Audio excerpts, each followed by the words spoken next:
So now we know about the when, what, and how of adaptive design, let's look back at those suboptimal tablet UIs and see what we can do to improve them. So this Gmail-esque example previously led to uncomfortable reading experiences on wider screens.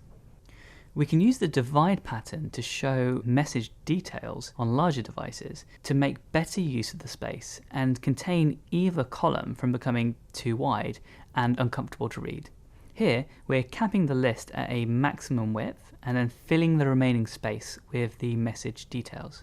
Notice that we're also using the expand pattern within the message details, where it also caps the body at a maximum width to ensure a comfortable reading by introducing margins beyond that point.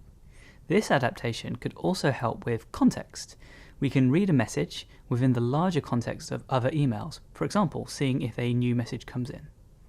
If we don't have more content that we can reveal, then we can restrict the width of the surface and use generous margins to stop it from becoming unbalanced.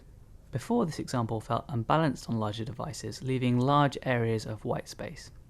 We can apply the extend pattern and introduce this new surface to contain the form on larger screens.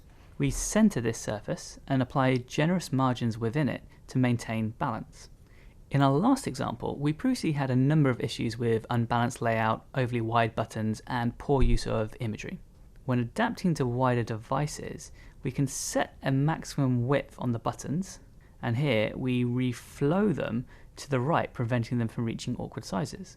We can also use the expand pattern on the content to center it on its own surface beyond a certain width. And lastly, we switch to a more immersive image position with the content overlapping it to prevent the issues we saw before.